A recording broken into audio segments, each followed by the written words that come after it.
I stood outside the hospital's maternity ward, cradling my newborn son, Jacob, in my arms. The overcast sky threatened rain, mirroring the tumultuous storm within my heart. The last few weeks had been a whirlwind: Jacob's premature birth, the sudden loss of my job, and now this overwhelming uncertainty about our future. The hospital, once a sanctuary, now felt like an unwelcoming void as I stepped away from its sterile walls.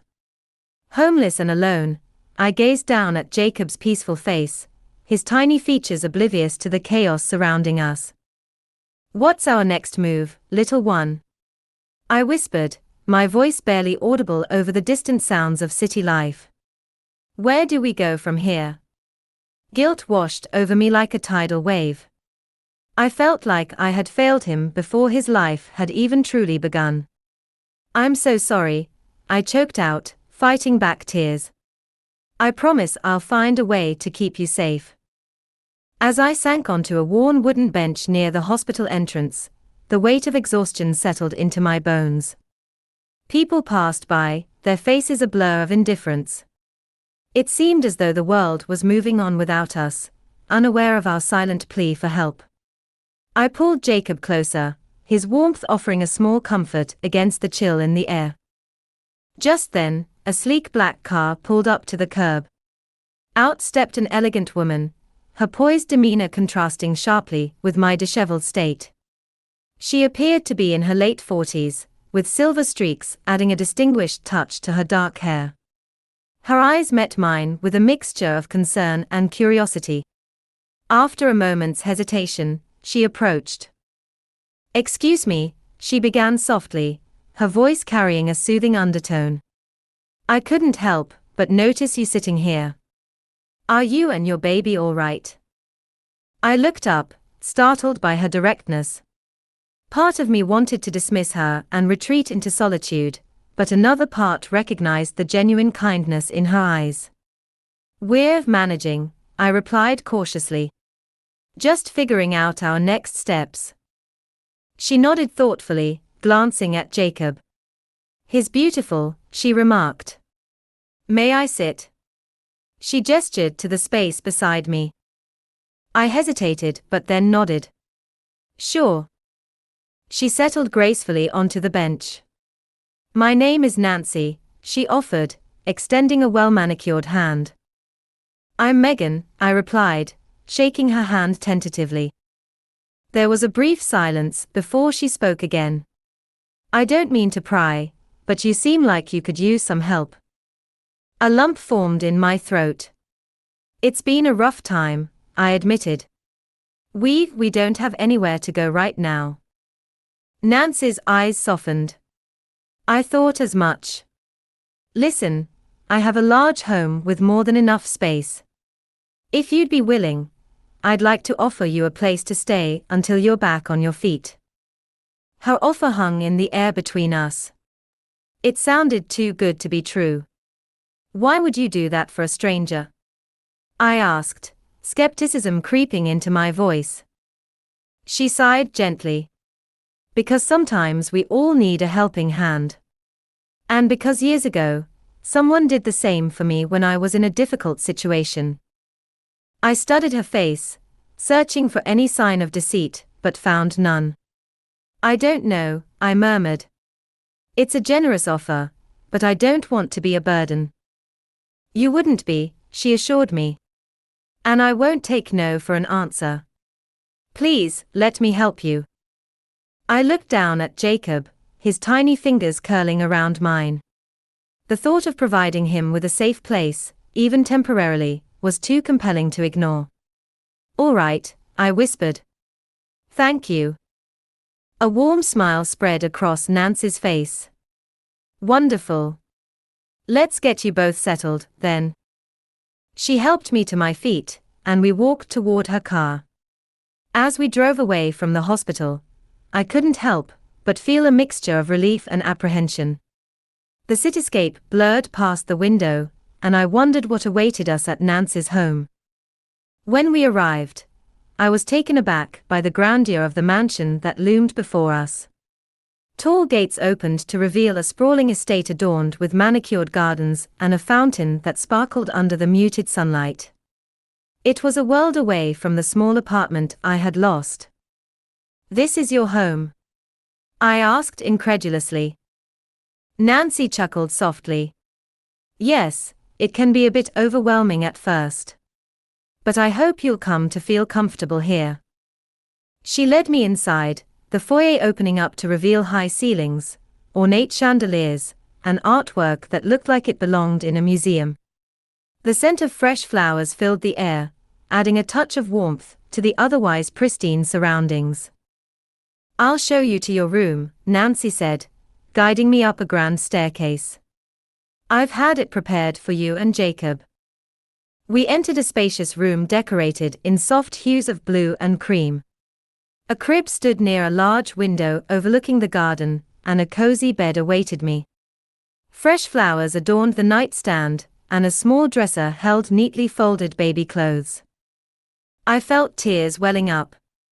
"I don't know how to thank you," I said, my voice cracking. "There's no need," she replied gently. "Just focus on taking care of yourself and that precious boy." As I settled Jacob into the crib, I couldn't shake the feeling that this was all a dream. The softness of the sheets, the quiet hum of the house, it was a stark contrast to the harsh reality we'd been facing. Over the next few days, Nancy was attentive yet respectful of my space. She introduced me to the household staff, who were instructed to assist me with anything I needed. I began to relax, allowing myself to enjoy small comforts like a warm bath or a hot meal without worrying about the cost. One afternoon, Nancy invited me to join her for tea in the sunroom. The room was bathed in golden light, and the scent of jasmine wafted through the open windows. "I wanted to check in with you," she said as we sat a day. "How are you adjusting?" "It's been wonderful," I admitted. "I can't remember the last time I felt this at ease." She smiled. "I'm glad to hear that. And Jacob seems to be thriving." "He is," I agreed, a soft smile spreading across my face. "I think he likes it here." Nancy sipped her tea thoughtfully. "I also wanted to talk to you about something. My daughter, Catherine, is returning from a trip tomorrow. She's 18 and can be a bit headstrong. But I hope you'll get along." "I hope so too," I replied, though a knot of anxiety formed in my stomach at the thought of meeting her. The next day, I found myself nervously awaiting Catherine's arrival. I was in the garden with Jacob when I heard the sound of a car pulling up. A moment later, a young woman with striking features and an air of confidence approached us. "You must be Megan," she said, her gaze appraising. "And this is Jacob." "Yes," I replied, offering a tentative smile. "It's nice to meet you." She nodded, her expression unreadable. "Mother told me about you." "Welcome." "Thank you," I said, unsure of what else to say. Over the following weeks, Catherine remained distant, though not overtly unkind. I often caught her watching me with a curious expression, as if trying to solve a puzzle. One evening, while putting away laundry, I stumbled upon a photograph tucked between the sheets. It was of Catherine and a man whose face sent a jolt through me, Brandon. My heart pounded as memories flooded back. Brandon was Jacob's father, the man who had left me when I told him I was pregnant. I sank onto the bed, the photo clutched in my trembling hands. What was he doing here? And with Catherine? Questions swirled in my mind, and I knew I couldn't keep this to myself. The next morning, I found Catherine in the library. Taking a deep breath, I approached her. "Catherine, can we talk?" She looked up from her book, a hint of surprise in her eyes. "Sure. What's on your mind?" I handed her the photograph. "I found this. I think there's something you should know." She examined the photo, her brow furrowing. This is Brandon and me. How did you? I didn't mean to pry, I interjected. But I know Brandon. He's Jacob's father. Her eyes widened, shock evident on her face. What are you talking about? I recounted my history with Brandon, my voice steady despite the turmoil within. I thought he should know about Jacob, but he disappeared when I told him I was pregnant. I had no idea he was involved with you. Catherine stood abruptly, the chair scraping against the floor. This can't be true. Brandon would have told me. I wish it weren't, I said softly. But it's the truth. She glared at me, a mix of anger and hurt flashing in her eyes. I need to talk to him. That evening, the mansion was filled with tension. I stayed in my room, uncertain of what would unfold. Hours later, raised voices echoed from downstairs.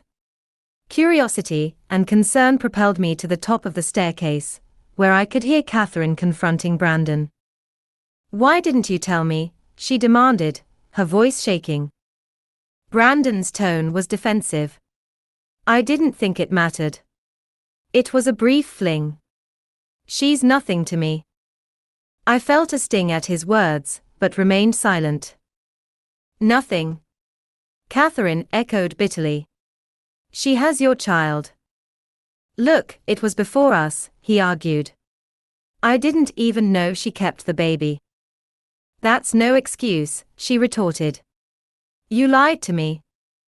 There was a heavy silence before Brandon spoke again. What do you want me to do? Leave? Maybe that's best, Catherine replied coldly. I retreated to my room, heart heavy. This was not how I wanted things to happen, but the truth had to come out. The next day, Nancy called a family meeting. We gathered in the drawing room, an air of solemnity surrounding us. Nancy looked at each of us in turn before speaking. It seems we have some serious matters to address, she began. Megan, Catherine has informed me of the situation with Brandon. Is it true? I nodded, meeting her gaze. Yes. Brandon is Jacob's father. Nancy sighed deeply. This is quite a predicament. Catherine, how do you wish to proceed? Catherine looked resolute. I've asked Brandon to leave. I can't be with someone who lies and shirks responsibility. I understand, Nancy said. She turned to me. Megan, I want you to know that you and Jacob are welcome here. This situation is not your fault. Thank you, I whispered, relief washing over me. In the months that followed, the atmosphere in the mansion shifted. Catherine and I began to grow closer, finding common ground in our shared experiences of betrayal and loss. We spent afternoons in the garden with Jacob, watching him take his first steps and hearing his first words. One sunny afternoon, as we sat under the shade of a blossoming tree, Catherine turned to me. I never thought I'd say this, but I'm glad you're here. I smiled warmly. Me too. I feel like we've become a family. She nodded thoughtfully. Mother always wanted a big family. Maybe this is how it's meant to be. As years passed, our unconventional family thrived. Jacob grew into a bright, compassionate boy, doted on by both Nancy and Catherine. The mansion, once a symbol of loneliness for me, became a place of joy and laughter. One day, Nancy called me into her study. Her usually vibrant face was lined with concern. There's something I need to tell you, she said gently. My heart skipped a beat. Is everything all right? She paused before replying. I've been diagnosed with a heart condition. The doctors say I need to take it easy. I felt a lump in my throat. I'm so sorry. Is there anything we can do? She reached across the desk to squeeze my hand. Just keep doing what you're doing. You, Jacob, and Catherine bring me so much happiness. Tears welled in my eyes. We love you, Nancy. She smiled softly. And I love you all. Over the next few months, we adjusted to a new routine, ensuring Nancy had plenty of rest while keeping her spirits high. Jacob would bring her flowers from the garden, his innocent chatter lighting up her days. One evening, as we all sat together watching the sunset, Nancy spoke up. I've been thinking about the future, she said. I want to make sure you're all taken care of. Catherine placed a hand on her mother's arm. Don't talk like that, Mom. You'll be around for a long time. Nancy gave a wistful smile. We can't control fate, my dear. But we can cherish the time we have. A few weeks later, Nancy passed away peacefully in her sleep. The loss hit us like a tidal wave, leaving a void that seemed impossible to fill. The mansion felt emptier without her warmth, but we clung to each other for support. At the reading of her will, we discovered that Nancy had left the mansion to Catherine and me jointly. She had written a letter expressing her hope that we would continue to make it a place of love and refuge. Catherine and I embraced, tears streaming down our faces. We'll make her proud, she whispered. Yes, we will, I agreed, determination settling in. We decided to honor Nancy's legacy by opening the mansion to those in need, just as she had done for me. We established a community center, offering support and resources to single mothers and disadvantaged families. The mansion buzzed with new life as people from all walks of life came through its doors. Jacob, now a teenager, volunteered his time teaching music to the children who visited. His kindness and empathy were a testament to the love he had received. One day, as we were organizing a charity event, Catherine approached me with a thoughtful expression. Do you ever think about how far we've come? She asked. I smiled. All the time. It's incredible to think about the journey. She nodded. I was so lost when we first met. Angry at the world. But you showed me how to forgive and move forward. You did the same for me, I replied. We helped each other heal. She took my hand. I want you to know that you're not just a friend to me. You're my sister. Emotion welled up inside me. And you're mine, I said, pulling her into a hug. As the years rolled on, our family continued to grow, not just by blood, but by the bonds we formed with those we helped. The mansion became a beacon of hope in the community, a place where stories of struggle transformed into tales of triumph. One afternoon, I was walking through the garden when I noticed an elderly woman sitting on a bench, gazing thoughtfully at the flowers. I approached her with a friendly smile. Beautiful day, isn't it? She looked up, her eyes twinkling. Indeed it is. This place reminds me of somewhere I once knew. We began to chat, and she shared stories of her youth, of hardships faced and overcome. There was a wisdom in her words that resonated deeply. As we parted ways, she placed a gentle hand on my shoulder. You're doing good work here, she said. Never underestimate the impact of kindness. Her words lingered with me long after she'd left. That evening, I shared the encounter with Catherine and Jacob. We reflected on the ripple effect of Nancy's initial act of generosity, and how it had shaped countless lives. Mom would be proud, Jacob said softly. Yes, she would, Catherine agreed, her eyes shining. I looked at them both, filled with gratitude. We're continuing her legacy, I said. And maybe one day, those we've helped will pass it on. As night settled over the mansion, I stood on the balcony overlooking the grounds. The soft glow of lights illuminated the garden, where laughter and music floated up from a gathering below. My heart swelled with a sense of fulfillment. From behind me, Catherine joined me at the railing. Penny, for your thoughts, she asked. I was just thinking about how life can take unexpected turns, I mused. How a chance meeting changed everything. She smiled knowingly. Fate has a funny way of bringing people together. That it does, I agreed. I'm grateful for every twist and turn. She rested her head on my shoulder. Me too. In that moment, I realized that despite the hardships and heartaches, life had given me a family and a purpose beyond anything I could have imagined. The mansion was no longer just a place, it was a symbol of resilience, love, and the unbreakable bonds we had forged. As the stars twinkled above, I whispered a silent thank you to Nancy, whose compassion had set all of this into motion.